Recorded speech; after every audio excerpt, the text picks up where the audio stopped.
Kept you waiting, huh?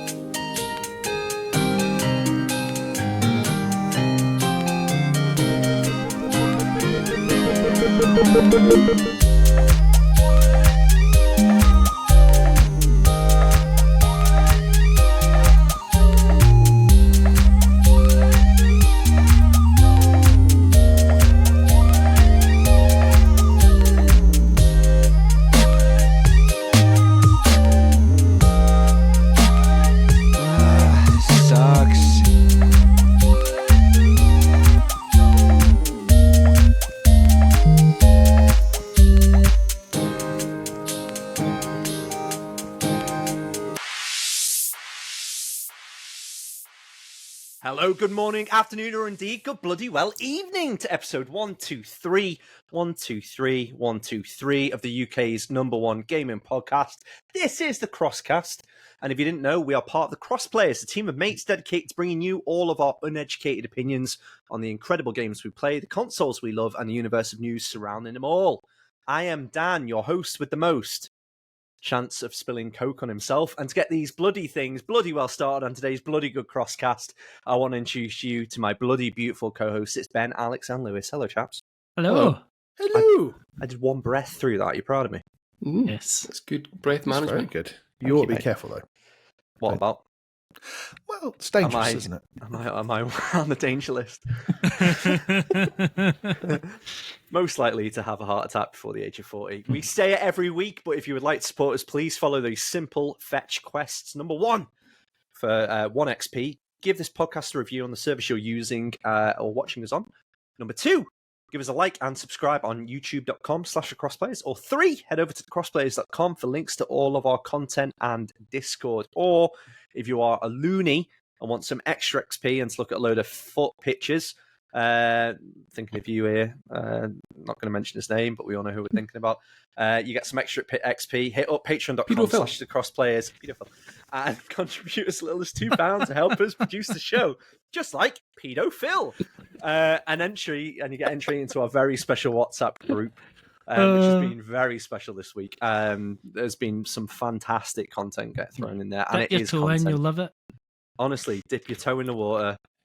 Honestly, suck it off and see. It is absolutely wonderful. Lewis, what are you drinking? It looked like a kind of supertenants before. I wish it was. It's the same. Oh, I guess it's not the same. It was Alien Form Fruity IPA. Nice. Still on that. I'm going to say this as well. I'm going to say it for everyone. Lewis, your hair's looking fucking gorgeous tonight. I really like it. It's a little bit longer. Looks great. Yeah, I'm thinking it's that point when I might need a haircut. See, that's the point when you just go a little. Is that grey? Grey. Is it? Yeah. Oh my That'll God. suit you, though. I think I can see you as a silver fox. Yeah, thanks, Ben. Yeah. Thanks. That's a good length, though, as well. I have to agree with Dan. It's sort of If that halfway. goes, Dan always looks very crisp and like he's got a fresh cut. That's Executive, timeless. innit? You can't beat Executive. that. Alex looks like you maybe have been to a barber once or twice. Yeah. Lewis, you look like halfway between the two, and that's that's the sweet spot. Obviously, I'm out of the conversation. You look like you've been down. You look like you've been down a bowling alley. Someone just shoved your head into. Nice shine. Oh, you love me, really. It's fine. I like the grey streak. You look a little bit Malfoy-esque. You know what I mean? Thanks. Thank you. One of the family. You're bullying Dobby. Yeah. Ben, I thought you were going to say, Alex, you look like you bought your hair from Turkey. Dan, you look like you've eaten a full turkey. No. I was harsh on myself, wasn't it? Should we do some new news? Let's talk about some news. Ooh. Microsoft's new online rule gives cheaters and trolls specifically, 7 second chances before banning them for a year. So this has been, I think, explained by Big Phil. And Alex, you follow Big Phil relatively astutely, so you can keep me honest on this. Over on PCGamer.com, the Xbox enforcement strike system is drawing a clear line in the sand, or 8 lines, actually. It's like the old saying goes, fool me once, shame on me. Fool me a subsequent 6 times, also shame on me. But if you fool me an 8th and final time, then frankly, you're bang out of order, and it's really time we did something about it. This, I assume, was the guiding mantra behind the Xbox enforcement strike system, a just announced policy from Microsoft that aims to make the company's punishment mechanism a little clearer for players on the receiving end of it. The new system is already in place, and Microsoft likens the way it works to a demerit strikes used in driver's license systems in many countries.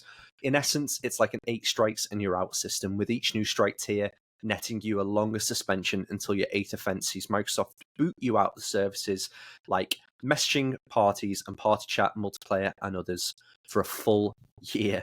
There's even a handy enforcement history tracker so you can see how many strikes you've chalked up at any time. It does go on to say about other offences being greater than others. Alex, have you been keeping up on this story? You're aware I've heard of how bits it and works? pieces because that's not right. So that's not actually how it works. Here he is. Finished. I like the way. Just let Dan do it's 3 not minutes on it. It's not an 8 strike system. You're It's wrong. it's an 8 point system, and different offences have different number of points appear to them, and the limit is 8 points. So once you hit 8 points, then you can hit the top ban. So it is thing. like a driving license. Follow up question then, Alex. Just based on that, what are the like higher scoring points that you Well, can I get? don't know. I would never think of things like that. So Okay. I think as if you send like Let us know in the comments below. it's when you send pictures of your tested feet to other users. I think generally. So if you start DMing other gamers pictures of your feet, then I think you're done for. Not the last foot reference for the evening. Yeah, As you were saying, feet. It says there you can drop an F-bomb, and I was like instantly thought of feet.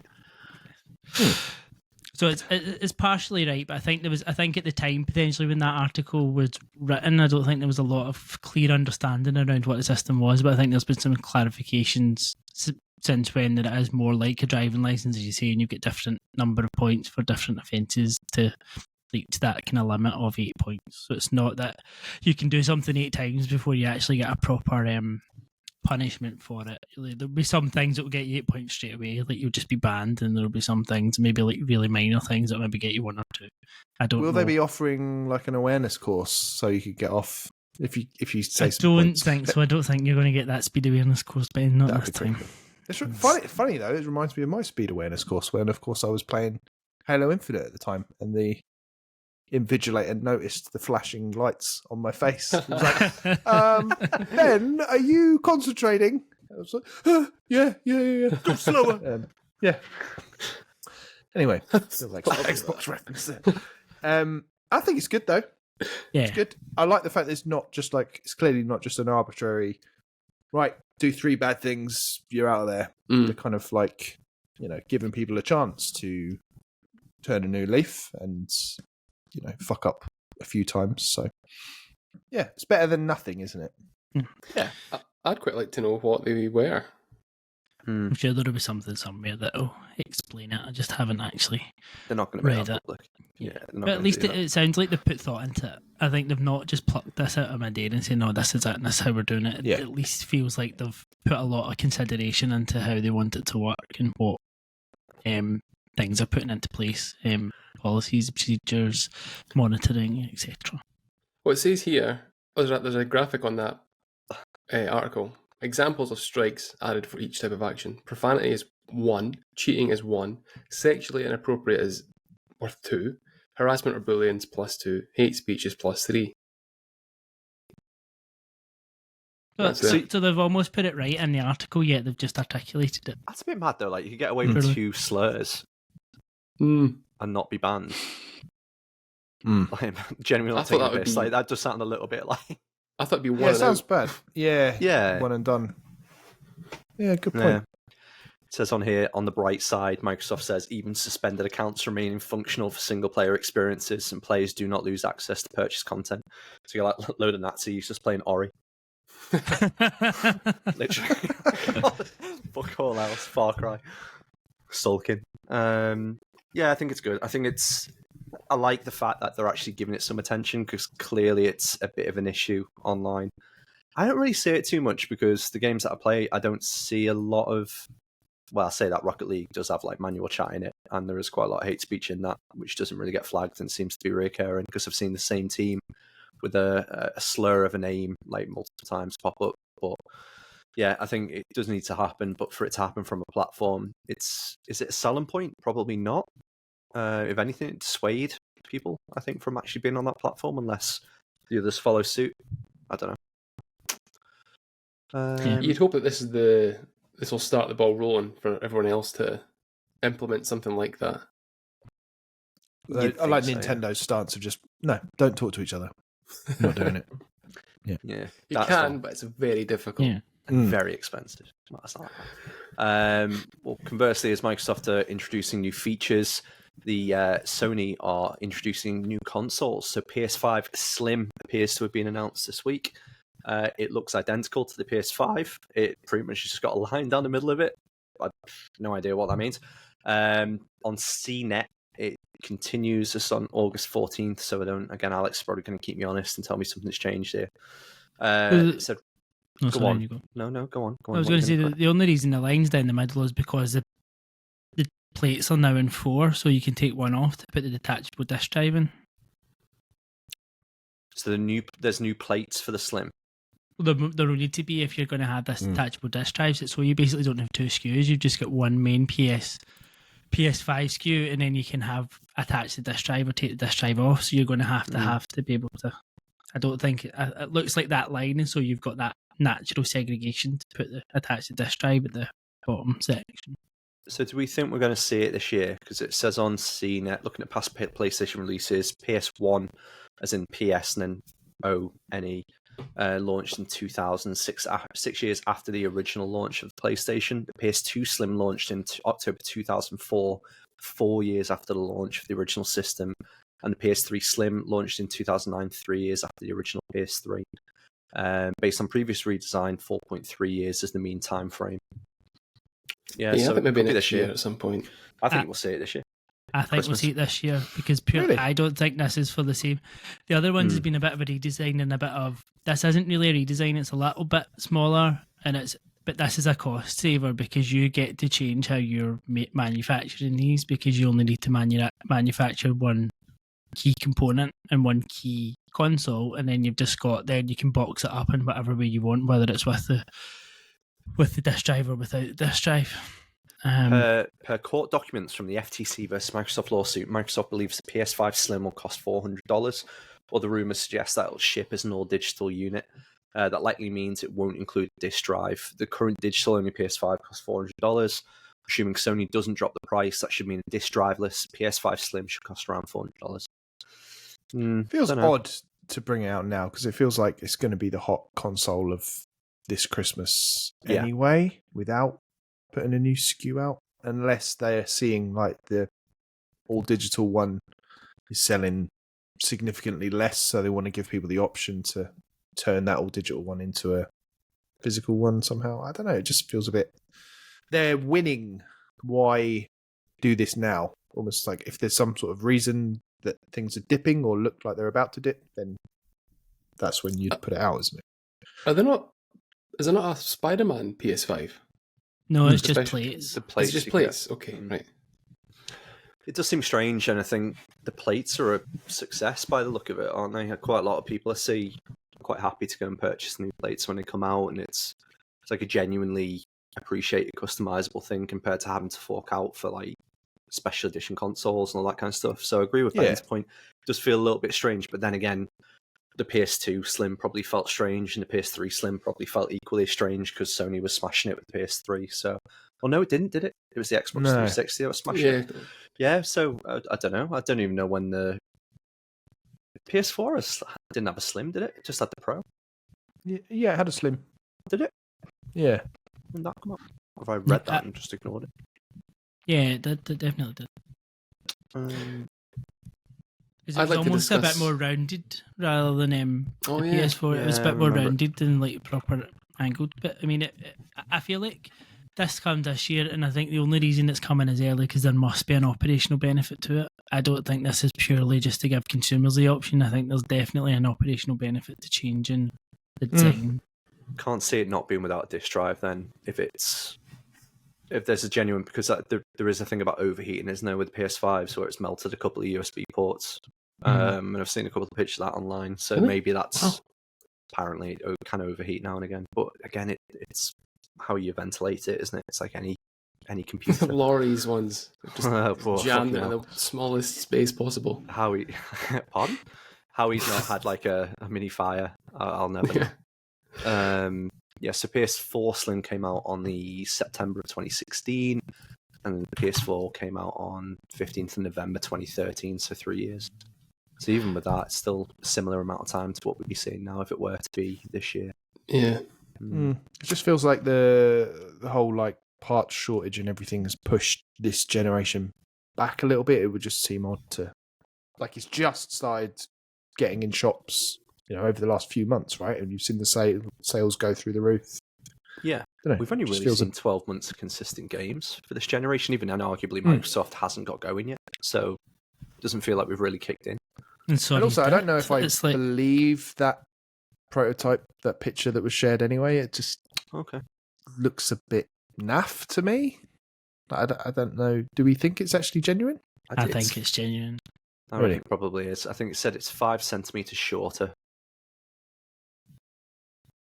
That's like that much, significant length. That's loads. Yeah, it's tons. I mean, this isn't going to be a slim in comparison to the slims we've seen in the past. Like, there's no chance. Like, no. Whenever these have come out in the past, they've been like, think of the PS2 to the PS2, or what, the PS2 to the PlayStation 2. How did they name that? I can't remember.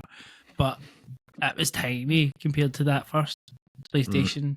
And even the PS3 and the 4 to an extent, but I think I don't know. It just feels stubby little one, isn't it? Anyway, might see it this year. We don't know. Just before we move on, I'd like to discuss this article. Quite open question to everybody. Why have we come to this website? Why are we reading this article? What's it about? PS5 Slim rumours, what we know so far. The PS5 Slim rumours. So, there are potential prototype images for that, right? Yeah? Yeah. So can you tell me why the one picture on this article is a picture of the DualSense that has the comment underneath it, PS5 controller on purple background? I have eyes. I can see that that's the case. I'm here to see pictures of the PS5. You might be able to, but the PS5. Some people have their articles read out to them now, and you need to put appropriate. That's not allowed. I know this. They won't be allowed to publish it. It would be taken down. You think? Yeah. Yeah, to be fair, CNET as well, pretty big, aren't they? So I'm a very visual learner. I don't understand this article without pictures. It's a dot to dot. Dot to dot. Now, you can't call Braille that, Alex. We've spoken about this. So the Kotaku don't care. They put the pictures up if you look on their website. It's just a line through the middle of it.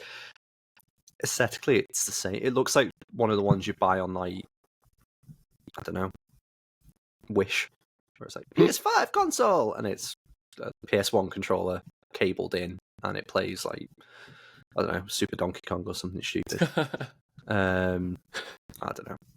Be interesting if it does come out. I'm more curious about the price point as well, and whether or not it does have a disk drive. It doesn't look like it. It looks like it does actually on those pictures.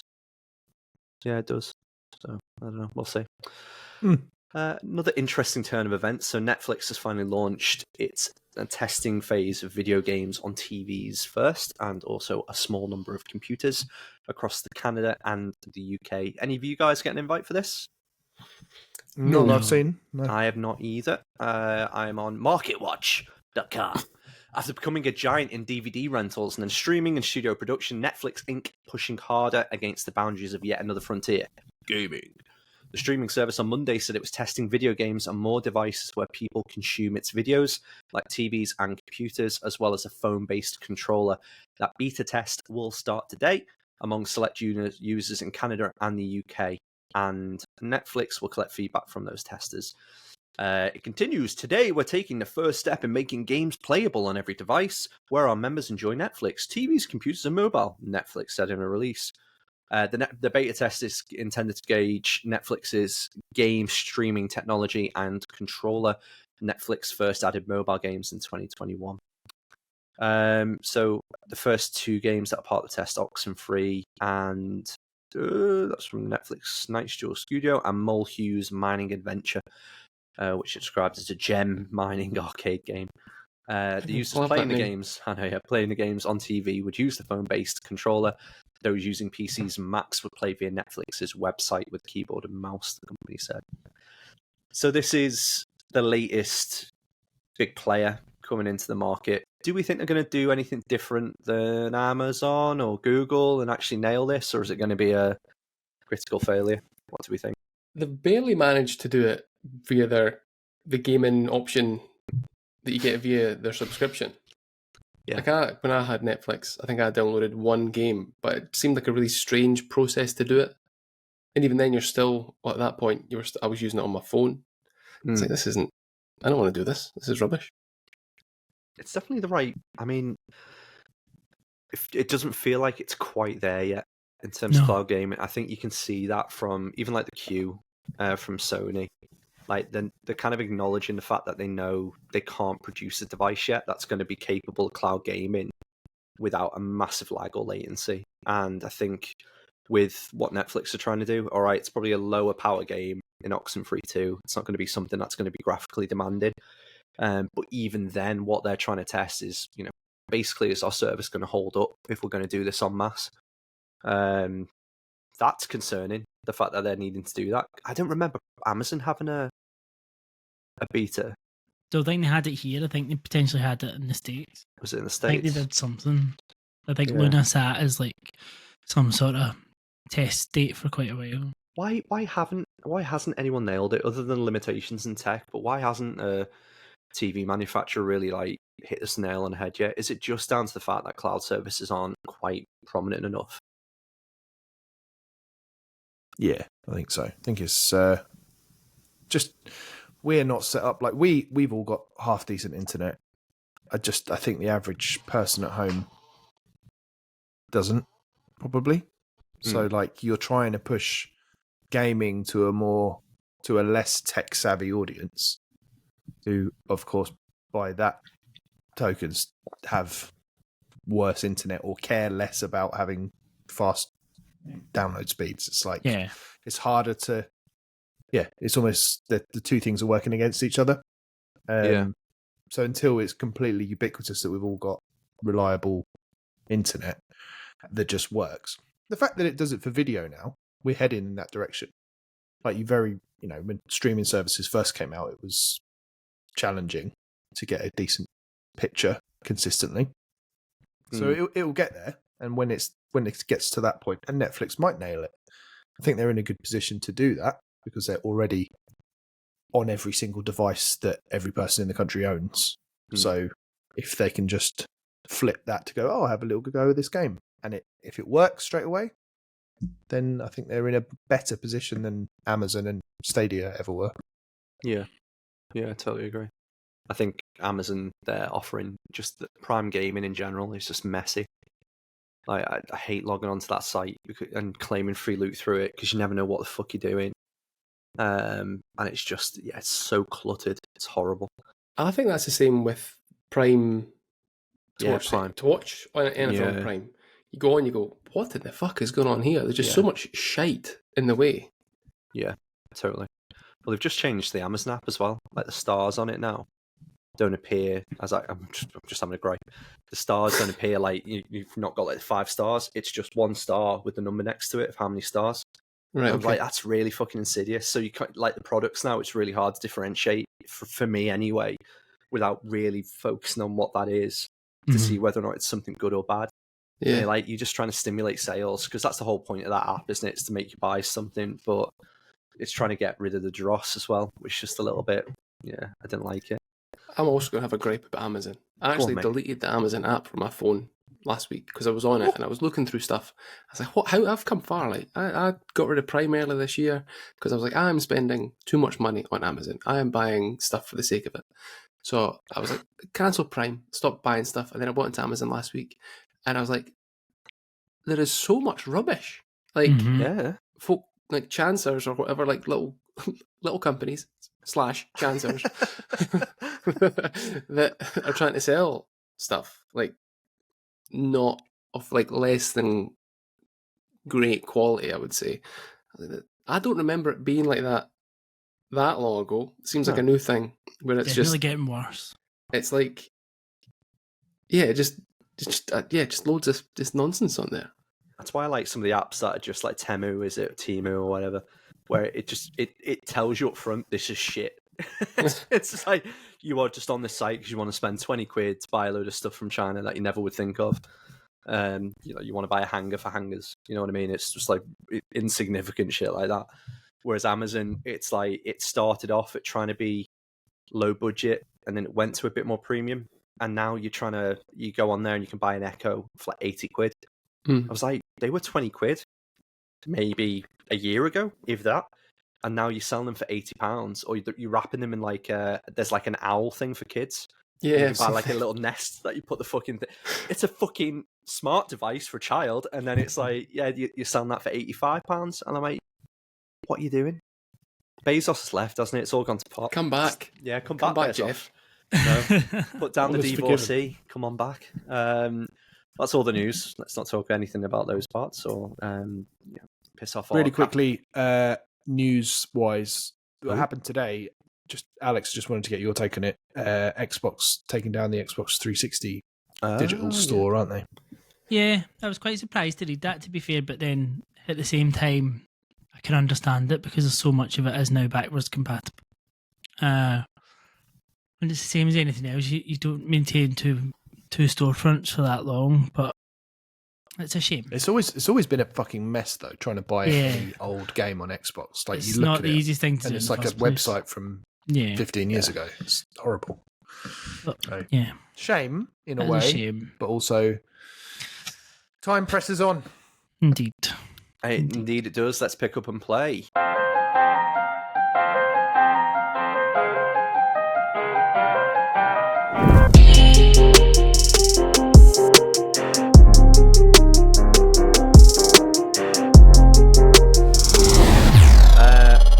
To Alex, because he's picked up something that I just need to. I'm going to shake my head at him the whole time he speaks. Alex, what have you picked up? Let's all do it.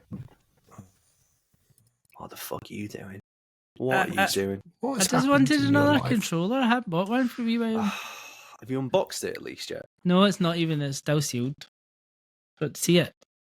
No. No. Okay. I don't want to facilitate this addiction you have, Alex.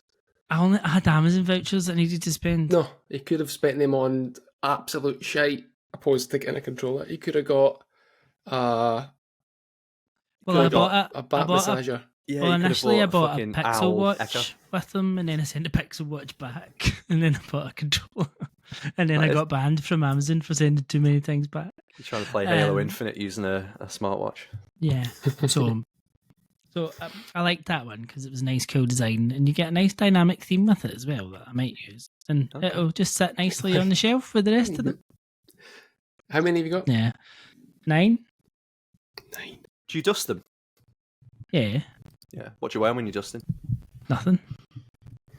Okay.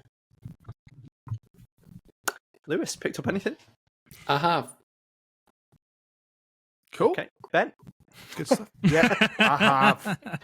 I have. Go on, Lewis, what you got? I had a voucher on the Nintendo eShop. It was burning Counts a hole. as currency. Counts as currency. It does indeed. It was burning a hole in my digital pocket. And I bought Pokemon Legends Arceus because for no particular reason. I'm struggling to pick a game to concentrate on after finishing the main story on Zelda. I can't. I'm struggling with the shooting game. What's it called? When you shoot folk. That one. America. Yeah, America, the game. Advance Wars, that's the one. Advance Wars, I'm struggling to stick with it. Okay. So I've picked that up because I do quite like a Pokemon game. I like going around, lurching around corners, try to find the Pokemon, try to catch them. Hiding in bushes. Yep, that's me. Yeah. Right. So Chucking I your picked balls that. at them. Yep. And I was like, what am I going to get? Am I going to get that or am I going to get Scarlet and Violet? But I think it's still a I think buggy you made mess. the right choice. They're Pokemon games, not prostitutes, for anyone listening. I just know. The decision was made. A quick Google search. Google's a great tool. I went Arceus versus Scarlet and Violet, and the first thing that came up, big text at the top: fans generally say that Arceus is better. I was like, that's all I need. That's all I need to know. Google does that now, doesn't it? It like literally will answer your question in kind of like a little mini paragraph, and then it'll Yeah. Okay. I was like, that's fine. Yeah, it's a good game. I enjoyed that. I also had you in mind because like Ben liked it. Enjoyed that. There you go. It's been a while. Just add to the list. Well, that list must have been getting a wee bit neglected. It's been. Ben and Lewis love references for anyone, so people that haven't listened in a while, I made a list because Lewis and Ben both are very favourable towards each other, more so than Alex and myself. So again, Lewis used to do a very nice intro, which was very, very long for Ben. It says on here, Lewis talking about Ben last year. Don't know what that meant. Ben flirting with Lewis about Pilsner. Lewis voting for Ben, very vague again. Ben, my love vote. Death's Door picks. Death's Door again, voting for each other, wankers. Game of the year. Brian May's semi, because that was just you two, apparently. Changes the order to fit in Ben. Knows Lewis well enough to assume a game won't be for him. Allowed Ben to jump in at the end and sell Death's Door. Ben in front of Mark at the end. Disgraceful, well out of order. Fake arguing. Dreamcast sucking off defence. Don't know what that meant. Lewis buying a PS5 because Ben has one. Lewis in full concerned mum mode over Ben's tattoo. I'm such a prick. Chatting about Curb like old women. Oh God, you've just given me flat. Lewis, unquote, I understood that reference. Yet another I'll answer that from Ben to a question of position for Lewis. Makes me sick. And then I've got Alex and Dan references. Those undies. That was it. There we go. It's the best one though, Dan. It was a good one. That's a good The reference. most personal one. It if was. anything. Yeah, yes. Okay, so you're happy? Have you played much of it, mate? I've not played any of it. Not played a thing. We'll leave you there. I've then. not played that. We'll leave you. Ben, Played something else. you picked up a t-shirt. I have picked up a t-shirt, yes. Picked up this for video watchers. This lovely kind of one-off Samus. I think it's a zero mission kind of pose. And I like it. It's from the Yeti. I've never bought a t-shirt from the Yeti. And it's a good fit. Good. True sizing, which is what we need at the moment. So, yeah, happy with that. You bought a t-shirt as well, Dan. I have, mate. Thanks. I bought Larian Studios for those that are watching the video. It's like a version of their logo.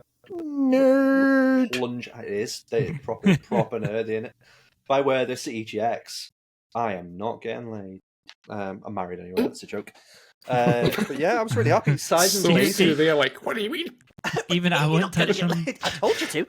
The it's nice. It's got the little plunger, like a little tag thing on the bottom. A little bit of flesh there for people watching on the video. Yeah, wow. That's right. I cut inwards. That is where the cheese goes. It's the Looking shelf. Yeah, that's the shelf. You twat. Yeah, that is the shelf. I've got one as well. A t-shirt. I'm sure we've all got. Compare shelves. Well, let's be honest. Who's going to win? Not going to be Max, is it? Thin so Max. Yeah, really happy with it. Very nice. The arms are great. We'd called them nerd sleeves before. You know, where you get t-shirt sleeves and they're too baggy on gaming t-shirts, and these are like these. very, very nice. Really well Bit fit. baggy.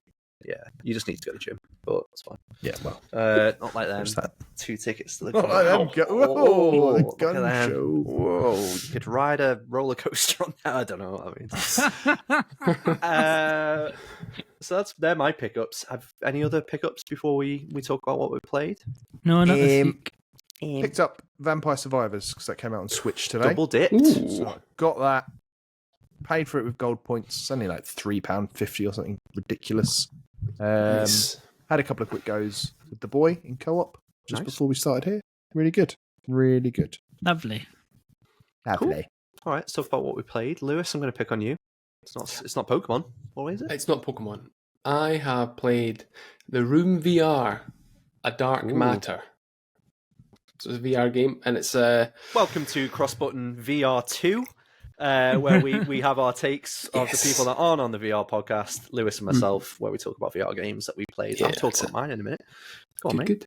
Carry on. Yeah, so it's like an old school detective game where I'm going to liken it to there's almost eternal Eternal Darkness vibes to. I forgot the name there for a second.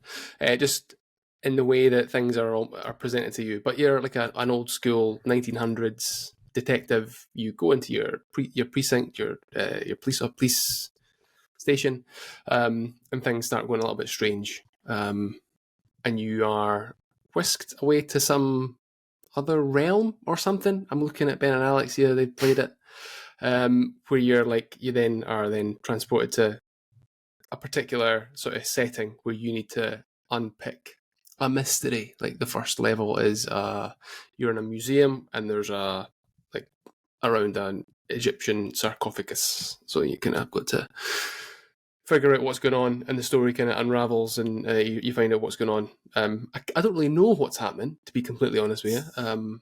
I've just done the second stage. I think there's 3 or 4 altogether. I don't think it's a very long game, but I'm really enjoying it. Slightly worried that I would feel a bit sick whilst playing it, and I do. Ben, you noted that sometimes you play in VR, you get a bit warm. I do get warm playing that game because there's a lot of you might be standing still, but you are using the sort of sticks to move yourself around the place. It was pause. Keep one of these to hand Wow. at all times when you're playing VR, and just have a little. Oh my god! The power action. out of that. Yeah, it's good. Oh, wow. There you go. Do you use them on Teams calls? Well, you don't use Teams, but no. No. I use a enterprise grade solution for my video.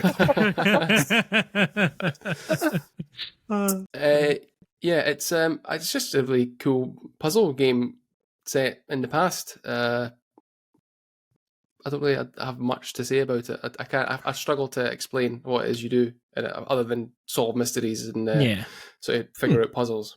But it's really cool. You get a lens. You press X and this little thing pops up, and you pull the little lever down, and everything goes blue, and it makes you might be able to see different things, different aspects of look, there's a little hidden door there. I can put my hand through and twist some knobs. That's the kind of thing you can get done. But it's really cool. Let me say this, a couple of great guys gave me the code for that game. Yeah, we sure did. And full review. We've got a full review of that on Crossbutton VR episode 24, which is on all good podcast services and youtube.com/crossplayers. And for the next person that joins our Patreon, we do have another copy of the Room VR. So if you're a PSVR 2 owner and you're listening to this and you want to try that game that Lewis just described, you can get it from as little as £2 a month. You could get it. Just join for 1 month, get that game, and then fuck off, to be quite honest. But we hope you don't, because the content, it's exquisite. Always. It is the choicest of cuts. And watch the podcast. Don't just listen to the VR one, because when you watch it, and you can watch it on Spotify as well. It's been uploaded on Spotify. Yeah. You can watch it on there. Laurie is the best of all of us when it comes to hosting, because I don't know why, he reminds me of, the guy that does the intro to Dragon's Den. He's got a bit of a turn in his eye, but he delivers.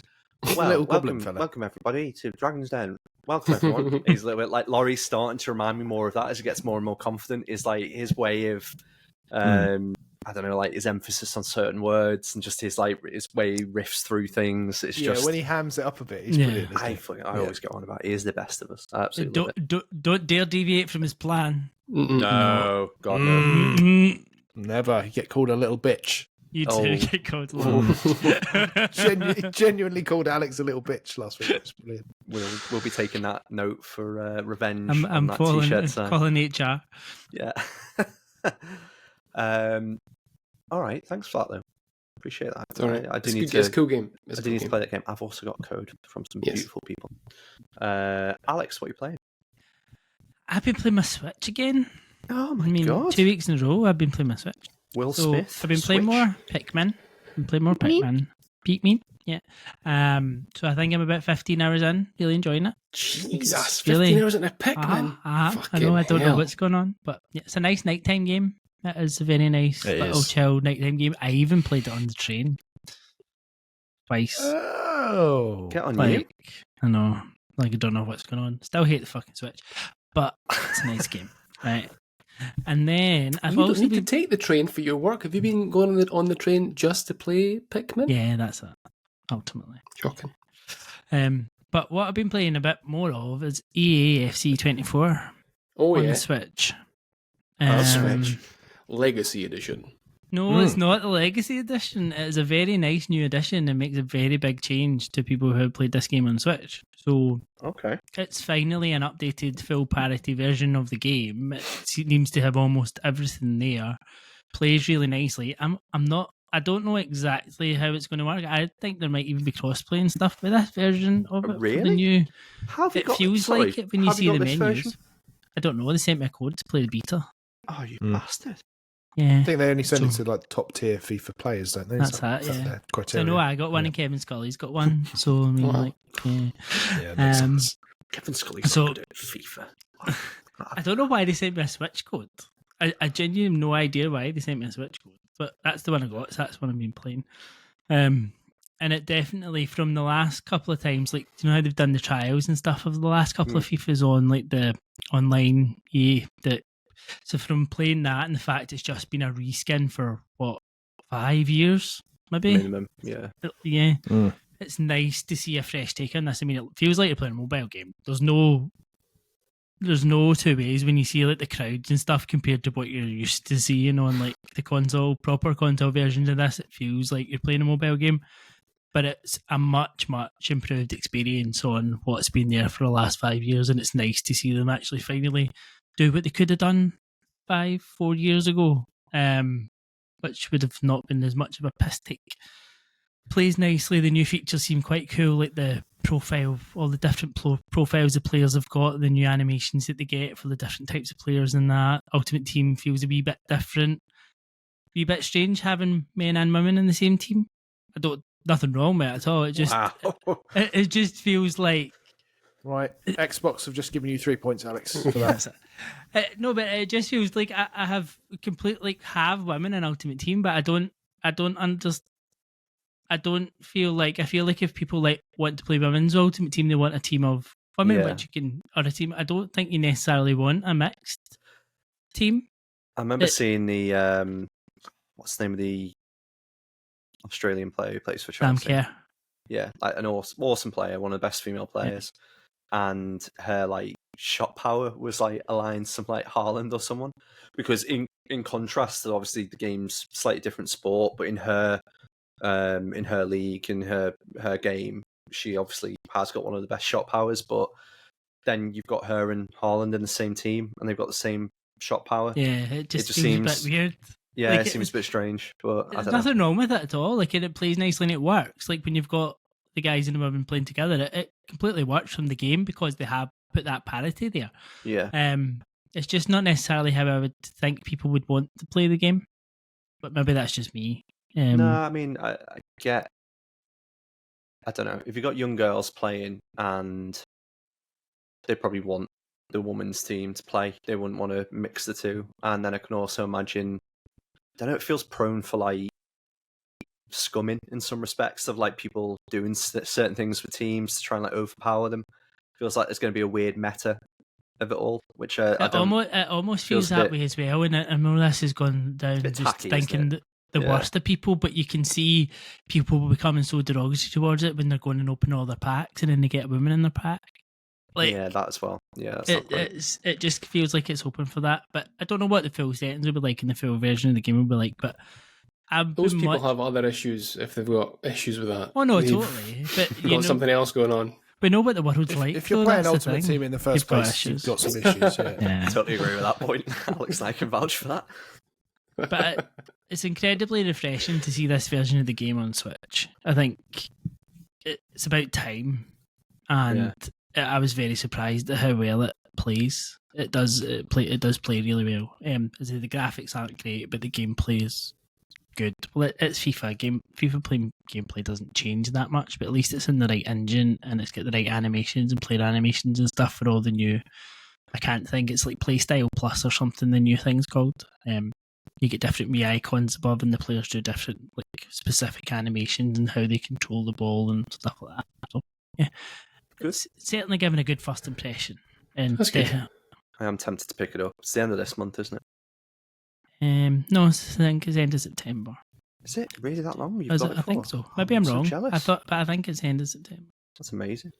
I like there's a decent Switch version. I probably wouldn't pick it up on the Switch because of the likelihood of Switch meeting wall when something Yeah, good after point, a yeah. few defeats. Fuck! Let's never do a tournament of that again. Which never concluded because Ben refused to play me. So technically, nobody ever won it. The part I was going to say is when I bought like coins, which are frowned on online to buy a player, and it got blocked by NatWest. I had to call NatWest up to unblock my card. And then the guy went, "Did you get anyone decent?" And I went, "I bought Timo Werner." And he went, "Okay, I've unblocked that card for you." Do you remember the card as well? That rapid one where it was like, yeah, it was absolute. I need to, yeah. Turbo Timo. Turbo Timo, yeah, you hated him. Who was that I player did. you had the Spanish at forward? Who was just like, he shouldn't have been good, but he was. Yeah, was it not? Oh, the one that plays for Ben's Val. instantly going, Morientes. Oh, that's going to really annoy me. Inside joke. I'll think about it and come back to you. Mull. I had it then. It'll come to me in a second. Munayin. It's Munayin, yeah, that's it. Yeah. That's it. You just banging in goals everywhere. Yeah. Ben, what you been playing? Well, continuing the sports theme, I've been playing NBA 2K23. I really want to play a basketball game, so sell me on this, please. Hopefully it is good. It is good. I mean, I haven't played a basketball game for quite a while, but I've just been in the mood. I've been watching a lot of basketball. I kind of got into the playoffs at the end of last season for the first time in years. Yeah. So I don't know, I was just in the mood to play some basketball. It's good. I mean, it's and I did see some of the adverts for 2K24 and their, what's it called, Pro Play. I saw some stuff on Twitter about that, which is basically they take real life animations of players and kind of like bake them into the game, which it just looks like real basketball when they do that, obviously. But yeah, it's good. I mean, there's not much to say about it. It kind of does the same thing that all sports games do these days. So it's got like a fucking open up a pack of cards and get some players, which I just dabbled in a little bit, and I was like, oh, I got Dwayne Wade, oh, brilliant, and then I was like, no, he's on loan. Shit, not playing this. So yeah, just started off like a season, playing as the Lakers. That's my team. Okay. So I was going to ask who your team was. Yeah, okay. Yeah, and yeah, it's quite good, but it's quite. Yeah, first game I played was like just a dream team, like all-stars game, where it just had a team just full of legends throughout the years, so that was just brilliant as well. So yeah, just fun. I love basketball. Growing up, I used to play a load of basketball games and used to play a lot of basketball as well, and just kind of fell off that. But yeah, kind of just getting the urge to pick up the rock and throw down. Go for that old post-it stamp. I used to play. Yeah. I remember wearing a Jordan Wizards jersey, and then we used to play in a hospital, weirdly enough, and there was like loads of Filipino doctors that would play, and they were dead short, but they were amazing. One of them was like 5'8" and could dunk. And I was like, don't know what you've done in terms of like pyrotechnics to be able to get your legs up to that but his legs were like tree trunks. It was amazing. So I was wearing the Wizards jersey one day, and in a really thick Filipino accent, I won't try and replicate, because that will get me through 3 strikes from Microsoft. It's like, you're a wizard, Danny. And it was one of the funniest things and the most off-putting. And I never wore that jersey ever again. But my team was the Spurs. I used to watch Spurs a little bit. Yeah. I guess they were quite good around that era as well, like with Tim Duncan and what's the French guy's name? Tony Parker. Yeah. I had the... It was good. Sounds dead French. Yeah. Tony Parker. He was with Eva Longoria, wasn't he? Yeah. From Desperate Housewives. Yep. Wow. Fair play. But yeah, it's a full sim game though, yeah? Because I remember was it 2K19 was like ended up being £3 on the Switch or something. Yeah. I got it, but I think I don't know enough about basketball and the rules to understand what's going on. So I'd prefer a NBA Jam, like an NBA Jam like that. or NBA Street or something like that. The street games were amazing. Yeah. And that was on PS Plus, wasn't it?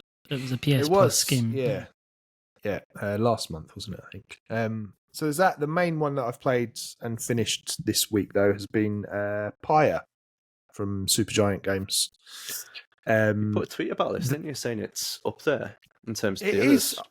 Yeah, I would say it is definitely better than Bastion and Transistor. Slightly below Hades in terms of like overall quality. But Do you agree with that, Lewis? It's still rubbish, yeah.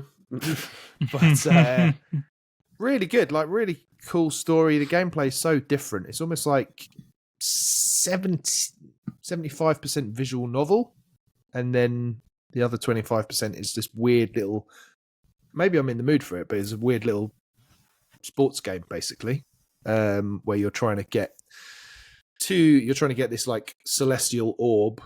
It's a 3-on-3 game. You're trying to get the celestial orb to your opponent's pyre so you can sort of snuff it out, take some energy away from their pyre, and then when their pyre gets down to 0, you've won, basically. And you go along this story, you encounter new characters, add them to your team, and then the point of it is to like free all of them from this sort of it's kind of like purgatory that you're in because you've been cast out because of various crimes or whatever. So you befriend all these characters and you're aiming to get all of you free so you can start a revolution back in the real world kind of thing and stop this madness of banishing people to this wasteland. But yeah, you gradually find out like when you do these rites, you can only choose one of your team to free, and obviously you're bonding with the characters. So, and some of them are really good at the sport. So you kind of don't want them to go because you want to carry on winning easily. But then at the same time, you want them to have their freedom. So there's a really like interesting trade-off that it puts you with. So it's a really, really special game. It's a shame that it's stuck on PlayStation and Steam, or I don't know if it's on or PC in general. Because I think it would do really well on Switch, and it feels like the hidden gem of Supergiant. So I'd love to see it come to other platforms. I can only assume that it never will for whatever reason, but it's really special game. You wouldn't imagine so at this stage that it's going to come new because it's not a new game now, is it? Yeah, so it makes you wonder, like, did Sony like part fund it or pay for outright exclusivity or something? But it's a real shame because I wish more people would play it, but it really is the one that seems to go under the radar, and I think it's much better than Transistor and Bastion. Both of them are really good as well, but this is really special. That's Pyre. I like it. So I'm trying to get my character up on Baldur's Gate 3, and we'll talk about this in a minute because Alex didn't warm to Baldur's Gate 3, and I think it was the complexity of the game you said was the main reason, but I think there might be others that you can talk about. Too complex for a big thicky Alex. Aye, basically. So I'm level 5 rogue, arcane trickster. I'm a high half elf noble. That's my character at the moment. And what's his name? Level 20 virgin. Zidane. Oh yeah, you said that last week. Sorry. I did say that. I don't know if you can see him too well on there. There you go. See him. Gaelic, yeah. Really He's got great posture. Thanks, mate. Looks really similar to myself. I definitely said this to you guys, but I definitely think this is probably my game of the year now. I think I'm probably at the point where I'm 10 hours in. I'll briefly explain, without spoiling it, a section of the game that I played the last couple of days. I had to chat to a group of goblins to let me into a town that they'd ransacked, and then going around the town, there's a creature tied to a windmill that I've got to go and free because they're torturing him and winding him up, and he needs to be freed from it. So I've gone spoke them out of it, and the dialogue tree is just absolutely hilarious to try and get this guy down. I've then found the switch, taking him down. He assumes I'm just going to immediately extort him for saving him. I assure him I'm not. He rewards me by saying his bag's somewhere. I go and find it. And then I'm in another. You're telling this like you're reciting it to the police. Like, That's how I assure him. explain I things. assure him I'm not trying to extort him. Honestly, it makes you feel that way. He then proceeds to come out of the windmill. Yeah. So that happened, and then I go into another building, maybe, I don't know, like a 10-second walk away from there, and there's another massive dialogue tree between myself and 3 trolls. One's more intelligent than the other 2, and he's trying to ascertain whether or not they should eat me, or whether or not I'm a friend, and they decide that I'm a friend based on my options that I've given. Otherwise, I probably would have had to have fought them, because that's another option on there I could have done.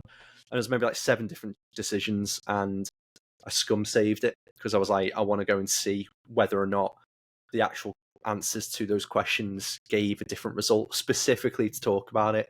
Every single one of them gave a different result. Every single one of them was like completely unique to that engagement. And every single one of them was like rich in terms of story. It wasn't like there was a half-assed option, or there was one that was less rewarding. At the end of that, I had to then basically do a dice roll and hit 15, the highest being 20 and the lowest being 1 that you can get on a dice roll. And I had to hit 15, hit it, and then basically they gave me a horn that I can blow. That they'll turn up. I don't know if it's once they'll turn up. I don't know if it's like multiple times that they'll turn up. But these guys, the 3 of them, are just going to turn up at different points. Then 10 seconds away from that, there's another building that underneath it, I found a trap pulley lever in one of the walls, and I'm then downstairs where it's like a cave, and there's monsters and crypts. Some of it's got really good treasure. Some of it's got coffins with monsters in it. There's then a mirror that I've got to go and speak to that talks about its owner, and if I'm friends with its owner, I'm lying to a mirror. Then I'm trying to persuade it that it doesn't want to do something negative to me. And then I get through there, and I'm in like this little laboratory where there's loads of loot and loads of things in it. And then literally, I cannot even describe this part. I was pissing myself laughing on the train to Crewe. 20 seconds away from that, you'll walk past, and I was wearing these headphones sat on the train, and I can hear like, I was like, it sounds like shagging, and I was like, that just sounds like, it's just like, I was like, what the fuck's going on? And there's a barn. Yeah, there's a barn. It's on the way to Crewe. There's a barn, and I'm like, oh my god, what's happening in the barn? I open the barn, and there's different creatures in Baldur's Gate, and a smaller creature is shagging a bigger creature. Both of them are like, not human-esque, but like they speak in English or whatever language, and they're like, what are you doing closer to us? And then start a fight. And the male was the smaller of the 2. The female's like this massive ogre thing. I accidentally killed the male. I was trying to bail out the fight because I was like, this is too funny. I tried to bail out the fight, killed the male, and then enraged the female. She screams, going, "You've killed my lover!" And then she's fucking absolutely gunning for wipes out 2 of the party, and then the other 2 party members are just like, what? The dialogue between everyone is like laughing at the situation that you're in, even though 2 of your members are crippled on the floor from this massive ogre. And then once you've killed it, then you're basically looting in that room, and there's references to their deviant acts that they've been committing on each other, and it's just, the quality and the caliber of what happens in each area is so rich. And that's maybe like a second area that I've been to within the space of 6 hours, where you're 10 seconds away from something absolutely hilarious or really interesting or quite spooky and scary like happening. And it's just, I get this is the whole point of D&D. It's about the use of imagination. I think when I played Baldur's Gate in the past, I remember playing Baldur's Gate 1, and you do something similar to like Skyrim, and you get groups of people in a town really infuriated with you. You'd have to leave, and when you came back, it was kind of like as if things have reset. This kind of takes it to the next level of like, if you do something in a town, it's not that people are just going to forget or remember. It's the fact that every single consequence has an appropriate reaction from the people around it, and then the way that kind of then spirals out is just unique. It's not like in The Witcher 3 where it's an amazing side quest, but then you end it and it's kind of done in The Witcher 3. There's not really any reference to that further on. The world just returns to normal. It does. And you go about your business. But because there's like a day cycle in Baldur's Gate 3, it's like everything similar to like, well, it's not similar to Persona 5, but it's like you're conscious of the things that you're doing within that amount of time. It's not just like a ripple effect. It's like it could be a wave crashing onto the characters that you meet further down the line. If you incapacitate one person, and maybe you kill their entire party, you leave that person alive but concussed on the floor at the end of a battle, that can come back to haunt you. There's one section where there's like a portal that opens up, and it's you can either pull the character out. I won't say who it is really early on, but you can pull the character out, and they basically become a part of your party, or you can choose to leave the arm and chop it off. And now I haven't found this out myself, but from other people's playthroughs, that character will then be further on in the game with one arm, and then you'll reference with them, and you'll have to then deal with the consequence of the things that you've done. Wow. It's just the quality and the length and breadth of it. I totally get why it's overwhelming, and I think it's probably right that I show up and let Alex talk a little bit, but I think it's not even the case of persevering with this. I get if people don't like it straight away. I think it's just worth the risk. It's worth the dice roll. Mm-hmm. I'm not going to dunk on this game in any way, shape, or form. I think any issues I have with this game are my issues and not the game's issue, because this game absolutely oozes quality. From the second you switch it on, to looking at it, to the cutscenes that the cinematics you're presented with at the beginning, the quality of the presentation, the graphics, it was just too overwhelming for me. There was far too much going on, far too much detail, far too much understanding required, like, to even just begin. Like, it was... It's hard. I don't even know what my issue with the game was. It was just a bit like, I think I know I don't have the brain power and the time and the dedication that it requires just now. And I'm a bit like, I think the right thing for me just now is to bail and probably come back to this at some point when I've got a bit more time, a bit more willingness to learn. Because it was just a bit like, I have no fucking clue what's going on here. I don't know what any of this does. There's just all these buttons. I'm moving about. I'm like, everything's got about 17 paragraphs attached to it to understand what it actually does. And like, it's so intimidating on PC as well. Like, I think if you're not used to PC gaming, I'm not either. And it was definitely, that was an element of it as well. Yeah. I think it was because I'm not used to PC gaming at all. But the one but don't let me put you off, because I think, as Dan says, this is a game you need to try. It might work for you, it might not for you, but it is a bit of a big gamble because it's 50 quid. I suspect the experience, because I played it first on Steam Deck, and it simplifies everything for Steam Deck. So because it recognises a controller mode, essentially, you're not moving the character around with a mouse, so therefore you can't click and place the character like you do in this game. So it puts it similar to like Three Houses, where you have to move the character with the thumbstick like you would in Three Houses. It's not like turn-based as well. So by doing that, and then I ramped the difficulty down a notch, because I was just getting wiped out in battle after battle after battle. Like, this is too much. But similar to like Breath of the Wild, when people are discovering at the moment that if you stand on a table and speak to people, there's like weird dialogue options. I don't know if you've seen it online, but like, you can literally, if you stand on a table as Link and you're speaking to one of the shopkeepers, they're like, who is this fucking fruitcake? What's he doing?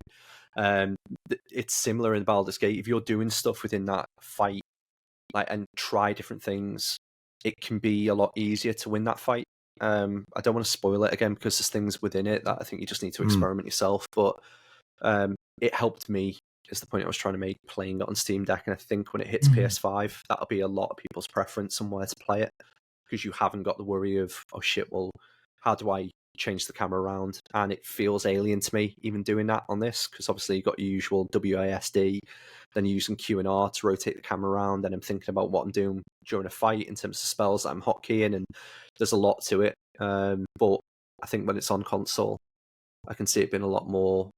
Yeah, I know it's critically acclaimed now, but I can see it being widely adopted, and probably a feeling that you've had, hopefully not being as prominent in other people.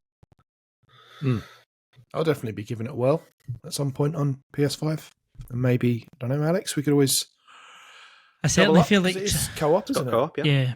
Yeah. I mean, I definitely think, just from what you said there, I think a lot of my issues were probably as much trying to play it on a PC. Yeah, definitely. But I think a console might suit me better because I want to experience the stuff that I was listening to Kind of Funny Games Daily this morning and they were talking about it all again and just the things they're talking about. Like, I want to play this game. I want to experience that. I want to have like that feeling because it just sounds so good. And I'm just like, I was really disappointed at that point, but I'm not going to get anywhere here. There's no point. You just know that. You can tell when you started the game that there's some games right, I can work out what's going on here. I can persevere through this, and there's some you're like, no, it's just not going to happen. You know straight away sometimes. Yeah, it's picking dinner out the fridge, isn't it? It's the same thing. Like, based on when you open that door, you know what you want, and you're looking at things thinking, well, there's a compromise, complexity, and time, basically for most people, or you just got a general want for something. But all of those things make you decide on. I was just like, fucking soup, mate. I just want soup. Like, if I want to go and make a steak, then great. I'll have a really rich dinner. It'll take me a long time to prepare. But again, with Baldur's Gate 3, you're walking into something that I don't think many people are going to expect. And I think that's the beauty of the game, but I 100% get why it's intimidating. I had a shit meeting earlier on in the week. I was like, I've not got the headspace to play that game at all. And normally I'd be playing a game on the way back from the office purposely because I was like, I'll play Tears of the Kingdom, it'll switch me down, I'll walk through the door, I won't be as grumpy. I couldn't even think about throwing myself into Baldur's Gate 3 after a shit day because we're like, fucking hell, like the things that happen in that game, it's so much to take on. And yeah, it's a hell of a commitment. I just say it's double the game of what The Witcher 3 was to me, and that's the highest praise I can give it. Christ. The highest level of quality that is in The Witcher 3, and I love Cyberpunk. I love CD Projekt Red for that. But this is just on another level. Like it's not even a love letter to RPGs; it's the perfect RPG. So yeah, it is great, and I know I spoke about it a lot last week. How long is it? 100 hours are what most people's racking up, but I think How Long to Beat has got it down for like 60 odd. So it's like an RPG length game, but I don't think it's the type of game where you really need to complete it. Personally, I think the storyline's compelling enough, but it's the things that happen in between it that are the fun parts. The real memorable parts. So yeah, I'd really love to play it, but just at the moment, I'd need to be sort of tethered to the PS5, and I don't want, because this is up here. Like, I need to be. I'm away from everybody else.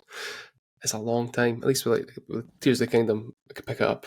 I could be downstairs, ignoring everybody, everyone together. Backbone's a perfect game. Backbone, perfect peripheral for this because you'd have to rely on quick reactions or anything with it being turn-based. I think you'll love the turn-based battling, which is just where I kept on thinking of it. And then I know there's like the real romance options in this, but I mean, that's just ramped up to another level. People have said it's a horny game, but it is actually quite tasteful in the way that it does it. Like, you can romance most of your party members, or at least all of them. But the actual genuine dialogue that you have with the characters, it's believable that you get into a relationship level. And I found myself being like, this is actually quite heavy. I don't really want to. I've got a wife, like that kind of shit. Where it's like, shit, the person's really enamored with me here. But yeah, the options within the game are fantastic. I can see why it's overwhelming. It's just like Alex said, it's worth a punt. Okay, punt we shall. Nice. Punt we shall. Anything else we've been playing before we move on? I'm conscious of time. No. Okay. Well. Chaps, you can get cheese wheel in Baldur's Gate 3, but I've whipped out our wheel of cheese that we've used in the past to decide and, let's say, settle our priority and our arguments over things. What we want to do this week is build our perfect arcade bar. You can't move for them in 2023. I don't know if you guys have seen many, but NQ64, you can't move for them. There's one in every city now. And what do I mean by an arcade bar? You can walk into an arcade bar, play arcade games, play console games. You can play every single game until your heart's content. Usually half of them are working, half of them aren't. You can get a novelty cocktail on the bar. You can do all sorts of things in them. And basically, I like the idea of them. I think it's somewhere we've not really been. There's quite a few in Liverpool. There's arcades as well. Is there many in Scotland? Edinburgh, Glasgow? There's NQ64 in Edinburgh. I went in the first week it opened. Okay. And my understanding of it was going to be people a little bit like me, maybe wearing dirty clothes, some rips in them, some gaming tees. But the folk that were there were like done up to the nines, like they were going on the night Hollister out. models. Yeah. Yeah, and I was like, what the fuck are you doing here? You should be up the road at bloody Cavendish. I know it's not been called Cavendish for 15 years, but that's what you should be. Yeah, so there's one. There is that one. I think that's the only one, though. I think That's fine. in Edinburgh. There's an NQ64 in Glasgow now as well. There's another couple in Glasgow, Super Barrio. I don't know if that's still there. Which was a bit more what you would have thought, Lewis, expecting an NQ64. It was more like that. I think there might be another one or two. There's not a huge amount up here. Any preferences in London, Ben? The one I went to for the Vampire Survivors one was quite nice. Okay. Platform, I think it was called, in Shoreditch. That was cool. And then, we went to that PDP event ages ago with Andrew. And I can't remember what that was called. But yeah, there's loads here. Loads. We should plan that for EGX. Be good to go to one. Yeah. A little bit of food Yes. and go to one. There we go. Noted. Okay, so the wheel of cheese is loaded up. If you don't know what that is, I've basically got 1, 2, 3, 4, 5, 6, 7, 8, 9, 10, 11, 12 themes. We're going to go through them. I'm going to spin the wheel. I'm going to go clockwise on my video. So I've got Ben, then Alex, and Lewis. And then Lewis is going to pick again, then Alex, then Ben, then myself. So we're going to go through these options. I'm not going to say what they are until we land on them. And I'm going to spin the wheel right now to begin. Here we go. Spinning. It's not got any dramatic noises because we cheaped out. Oh, Ben. Ben. Celebrity toilet attendant. Oh. Celebrity toilet attendant. So this is the person in the toilet who's there with his Hugo Boss aftershave and toilet roll, because for some reason they don't put that in the toilets anymore. You've got to purchase it from a person. So, Ben, who is your celebrity toilet attendant? Well, I think they'd be giving out Links Africa, wouldn't they? If it's going to be gamers. So mostly Good point. My celebrity toilet attendant is. He needs a job. It's Philip Mewson. Oh, I thought perfect for him, and he could answer for his crimes against gaming by having to smell gamers' shit. What a purgatory for him every evening. Yeah. So there we go, Philip Mewson, and he seems like a nice lad. He does, really. Yeah. Like, forget all the pylons and stuff. Like I'm sure he's a nice lad who just went wrong. So let's give him a fresh start in life and make him the toilet attendant. everyone makes mistakes. Gaming bar. Yes. 8 strikes and you're out. In my eyes. 8 strikes. Like it. Any other notable mentions from the guys? My toilet attendant was going to be Joe Pesci. Joe Pesci. That's a good show. Pesci. Alex, anyone? I was thinking, no, I'm rubbish at these things, you know. Terrible, you haven't even fucking prepared. Right, I'm spinning the wheel. Okay. Ooh. Okay. For Alex, it is the toilet theme. So the theme song that is playing when you walk in the toilet.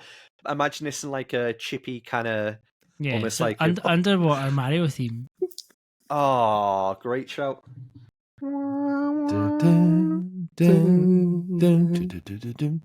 Yeah, good shout. Toilet song. Really, it It's should lovely. be.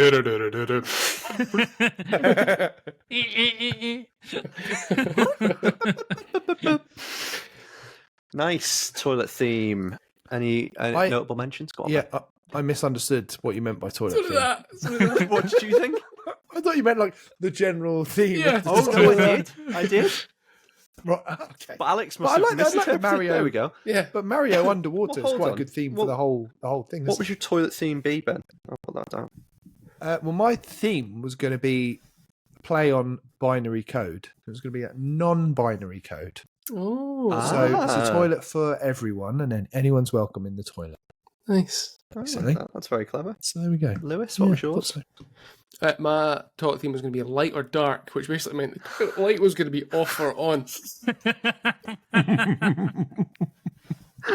Think of the Nintendo The Switch Switch theme. Yeah, themes. brilliant. I like it. That's very good. Okay, I'm spinning it for Lewis's pick.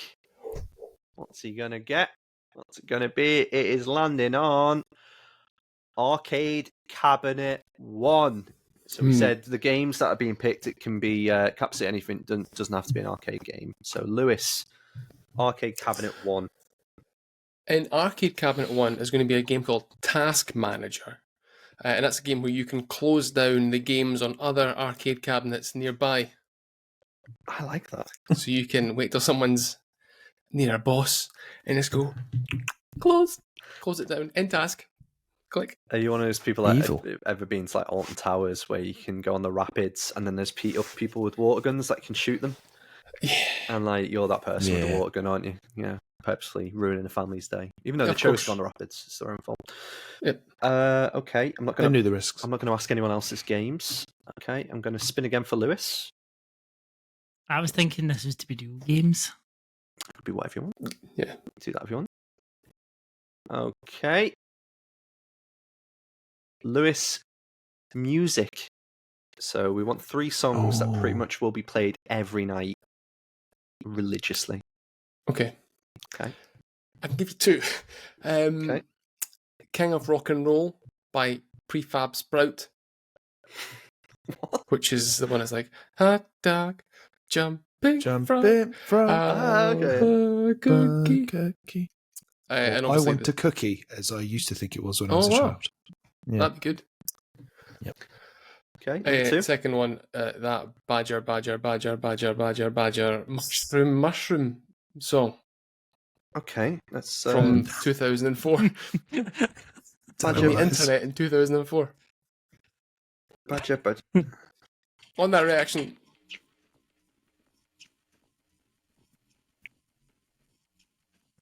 that's it. I don't know, is it? I have no idea. Is that it? Is that it? Yep. Mushroom. Okay. Yep, that's it. That's Amazing. by Mr. Weeble. Okay. Yeah. Badger, mushroom. Okay. Okay, I'm gonna ask out to the crowd. Alex, we'll probably pick Coldplay. Ben, what are you gonna pick? I've cheated. So my whole thing was like a very 90s theme. So I've just gone for, now that's what I call 90s. Oh, The soundtrack, including some bangers like Let Me Be Your Fantasy by Baby D. Yeah. They'll Be Good to Me by Beats International. I mean, I Full don't need class. no Desire. party. so what? that's got to be on there. Yeah. Na na na na na na na. So Shaggy, Mr. Bombastic. Mr. Lover. So now that's what I call 90s complete collection. What's the first song on that? It's got to be like a Take That song or something. Spice Girls. Alex has got it. Which What's song? it Spice Is be? it? Girls. Is it? Wannabe. Wannabe. Not Wannabe. Oh, Mama. Two Become One. Ben's got it. To become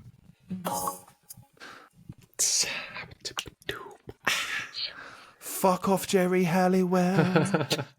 Get on the plane. You won't show your feet. The second song on that album. Oh, what a banger that I'm gonna was. get banned.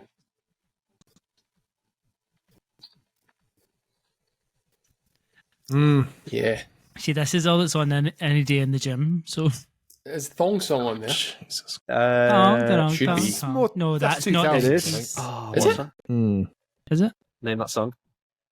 All that Ace she of wants Base, all that she wants. is another Straight baby. away. She'll This be is gone do you know what? This is a tomorrow. whole Patreon episode waiting to It happen. fucking is. Okay. Well, that's what we're doing on our Patreon episode next. We need to do a Patreon karaoke. 90s. Yes, 90s. Oh, thing. yeah. We should do the EGX. We should go to a karaoke room. We tried to do that last time, Yes. but Max fucking trolloped us around fucking London for 6.5 hours. Oh, I've got to go now. We ended up in a chain. He's lost. Okay. It should be Max's London tours. Okay, right. Jesus. Okay, I'm spinning. We're going to Alex. Oh, Ooh, Alex has got Arcade Cabinet 2. I want to have Ball Breaker from the Bear. Oh, I understand that reference. Ball breaker from what? Bear. The bear. Oh, yeah. Okay, yeah. Nice. If you miss. look at the crowd that draws, Need the gun, such a though. good show. If we can get those fucking sandwiches as well, that would be Yeah. amazing. Okay, cousin. What a TV show that is, by the way. It's great.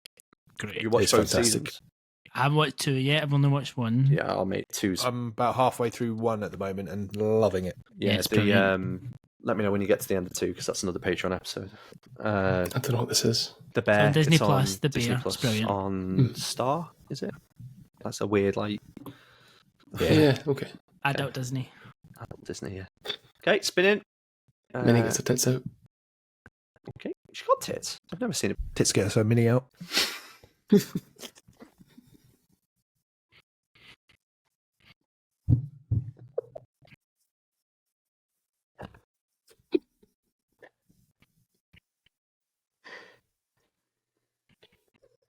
I don't even know what you said there. I missed it. So I'm kind of glad that I did. Oh, Jesus. Not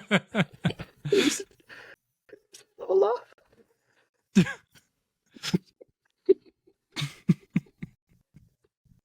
Oops.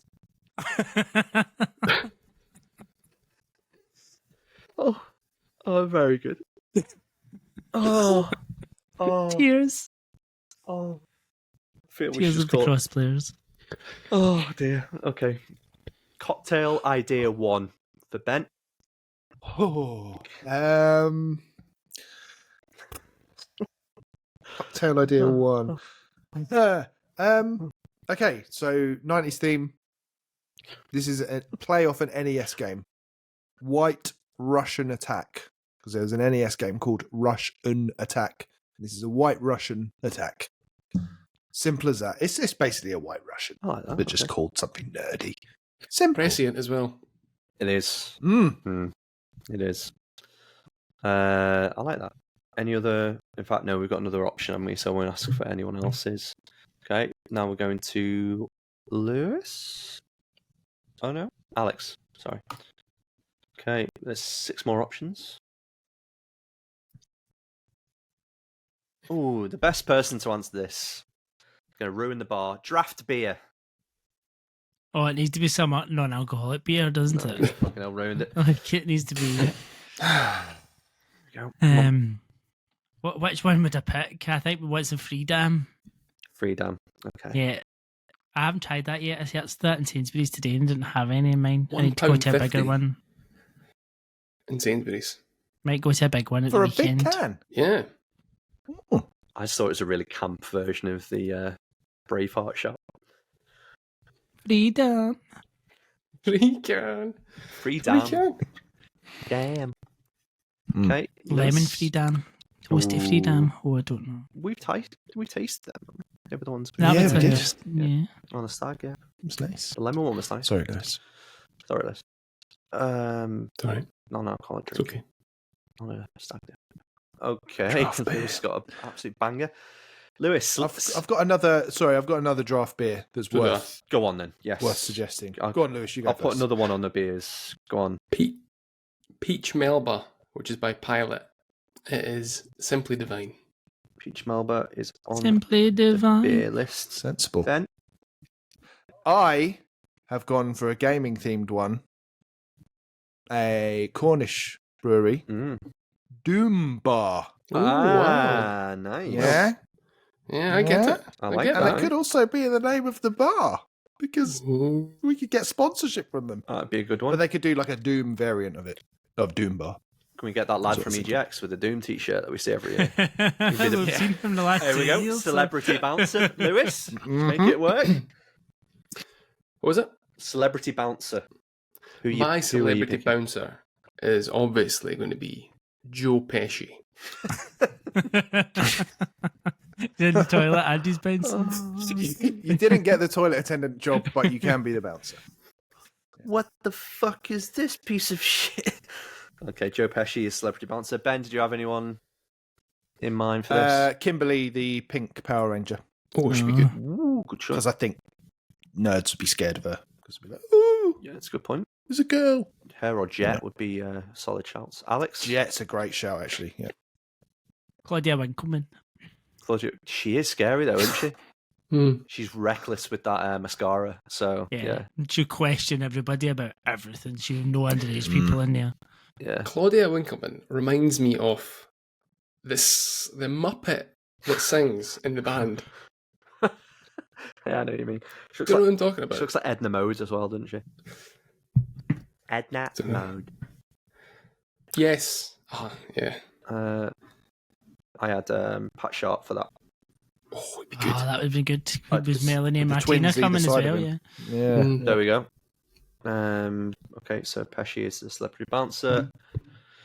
They're the bar staff. Oh, no. Spinning again. Lewis again, innit? No, it's me. Oh, is it you? Oh, Alex, you've summoned this into existence. Celebrity bar staff, please. Oh, I'm going to put Melanie and Martina in there now. Mel and Martina. Nice. Martina, not Carl's missus. That would be funny. But Ben, any notable mentions? Bob Mills. Don't know if that name rings a bell. Bob Oh, Mills? Games You guys- Master. No, Games Yeah, he Master, was- the it one was- on Sky One's It was the game show, exactly. Games World. yeah. Yeah, that was it. Really I shit remember. Games Master ripoff. And he also used to host Win, Lose or Draw. He So did. Oh. He'd keep the crowd entertained. That guy. There he Yeah, is, Bob that's Mills him. on Oh, screen yeah. there, ladies and gents. There you go. Yeah. It'd be good. It'd be good value. Used to get good games TV shows. It's such a shame you don't anymore. Yeah. You got this instead, though. Yeah. You lucky Far, bastards. far better. Free as well. Oh, What we say? What was the Go on. It was bar staff. bar staff? Let me just double check here. Bar staff Joe Pesci. is Joe Pesci.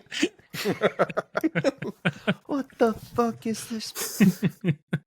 Okay, I like that. So multi-talented. Are we allowed like different generations of Pesci? Just like I think so. Yeah. decrepit Pesci, like You the have most to. recent one's fucking petrifying as a bouncer, and Home then like Alone younger Pesci. Pesci on the bar.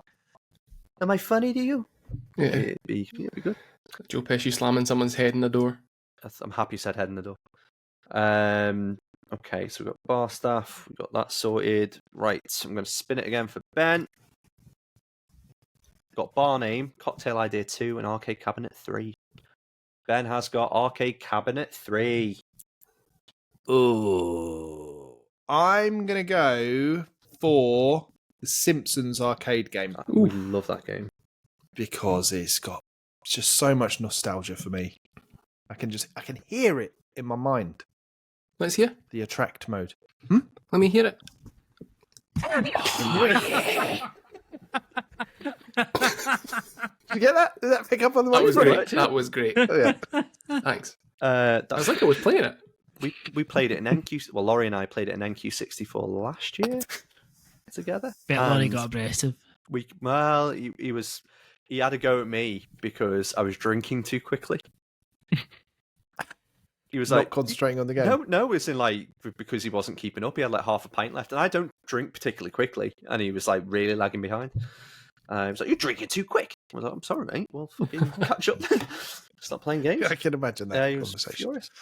furious. Okay, spinning it. That's when I met him, shake hands, hugged, realised he was a bit of a pocket rocket, and then I saw him like just his shoulders bopping off, and he walked ahead of me to guide me to the bar. It was only two of us, guide me to the bar, as if he was like, "You need a little brolly or something to guide me on the way." Alex, cocktail idea number 2, please. Oh, the Pesci. Get your own theme. Oh, I'm going to rip off Ben's theme and go for the Tequila Sunset Overdrive. Oh, Nice. Very Nice. Nice. Get your own theme. No, pal. hey pal. Okay. And then Lewis gets the crown. I don't know why I've span it. It's only one fucking thing left. Lewis gets to name the bar. Oh shit. The bar. Here we go. Ooh. The bar's called Pesci's. The bar was going to end up called Pesci's here, but Oh, that dear. I'm gonna ask Oh. it sincerely. Is that genuinely your name for the bar? Pesci's. Yes. Okay, no, that's Much fine. like how my bouncer was Joe Pesci, the bar staff's Joe Pesci, the talent assistant is Joe Pesci. So the bar name has to be Pesci's. Arcade game, just the Home Alone video game. Yep. Yeah. Just that. Yeah. Yeah, that's it. Hmm. Any notable mentions, Ben? It's a Doom Bar. Doom Bar, as I mentioned earlier, could be a name for that. A Drink to the Past. Yeah, that's because it's good. 90s themed arcade bar. I like that. There's that. But my favourite one was something really simple, something that says 90s, says nerd culture, just dork. Yeah, okay. I thought that's quite a cool name for a bar. I like that. Go dork. I like it. But I think Go I to prefer dork Pesci's. tonight. Yeah. Because kids won't know what it means even. It's like an old It's an Could old name. locate it in nerd Dorking. word, isn't it? Thought, yeah, could be slang for something, couldn't it? Do you want to get dorked tonight? Dorks. Dork, Norton, Bort. Okay. Alrighty. 3 European twins. Alex, do you have a name of the bar? Banjos. Okay. Parentheses, snap your.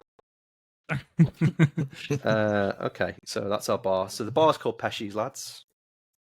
In fact, clicks all round. Great answers. I thought it was. You can actually did your homework, which was nice. So thank you for that. I mean, Lewis just said the same thing. He did say the same thing, and then he was just Still took thought, Ben. vindictive with his other choices. So our bar is called Pesci's. We've got Task Manager, which is a game where you close down the other games on the other arcade machines nearby. We've got Ball Breaker from the Bear. Amazing choice. Simpsons arcade game as well. I'd generally go and play those things. The music that we've got King of Rock and Roll by, who was it?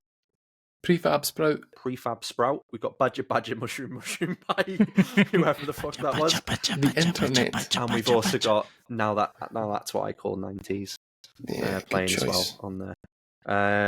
We've got 2 drinks on the bar, specials on the evening, 2 cocktails. We've got the White Russian Attack by your man Ben, and then we've also got Tequila Sunset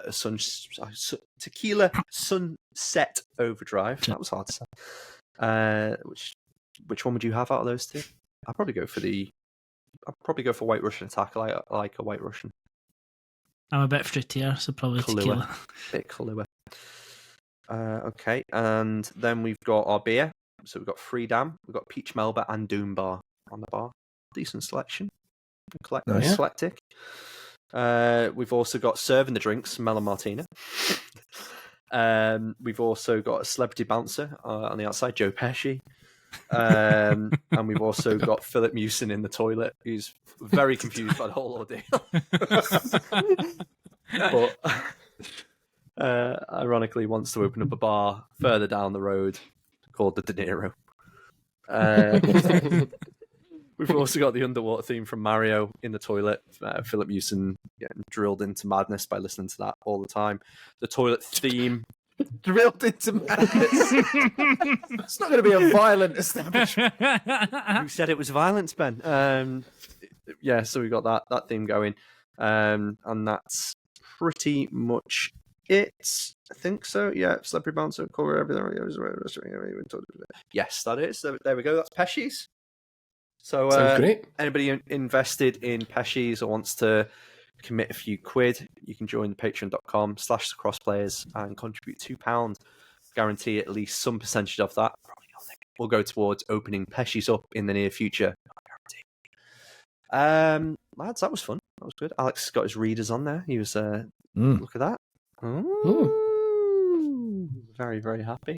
I'm going to check the old Patreon list and see if I've been caught out. I've got Ethan Hunt, Nate Ellingsworth, Carl Hughes, Sean Hughes, Mole Hughes Mining Adventure, Jason Frost, Sarah Perbrick, Rebecca Rogernath, Luke Cooper, Kevin Scully, Mark Hammond, Rune Storm, Phil Marshall, Lelina DeSotos, Eamon McCauley, Phil Henshaw, Daniel Moira Stewart, and Joe Pesci. Oh dear. Okay.